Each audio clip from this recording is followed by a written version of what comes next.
ঝড় বৃষ্টির রাতে হাজারদুয়ারির এমন রূপ দেখব সেটা কল্পনাও করিনি। আর তার আগে ঢুকে পড়লাম এমন এক জায়গায় যা বছরে মাত্র 9 দিন খোলা থাকে।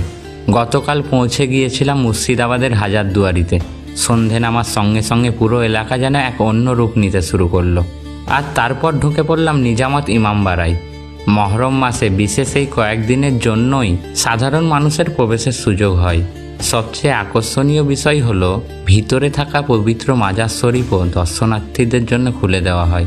শত শত মানুষ ইতিহাস, ঐতিহ্য আর ধর্মীয় আবেগকে একসঙ্গে অনুভব করতে এখানে ভিড় করেন।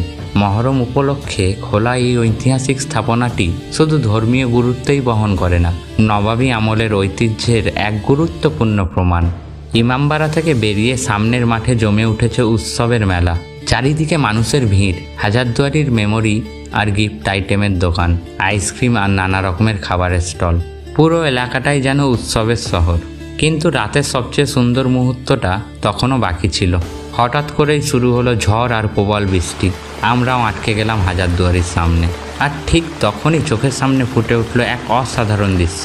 বৃষ্টিতে ভিজে চকচক করা রাস্তা, আর তার ওপর হাজারদুয়ারির আলোর প্রতিফলন। আর কালো আকাশের নিচে দাঁড়িয়ে থাকা ইতিহাসের এই প্রাসাদ মনে হচ্ছিল যেন কোনো সিনেমার দৃশ্যের মধ্যে দাঁড়িয়ে আছি। অনেক ঐতিহাসিক স্থানে গিয়েছি, কিন্তু ঝড় বৃষ্টির রাতে হাজারদুয়ারির এই রূপ সত্যিই আলাদা। কিছু জায়গা দিনের আলোয় নয়, রাতের অন্ধকারে সবচেয়ে বেশি সুন্দর হয়ে ওঠে। আর মুর্শিদাবাদের হাজারদুয়ারি সেই তালিকায় একদম প্রথম সারিতে থাকবে। আপনি কি কখনো রাতের হাজারদুয়ারি দেখেছেন? দেখে থাকলে অভিজ্ঞতা লিখুন, আর না দেখে থাকলে একবার অবশ্যই ঘুরে আসুন।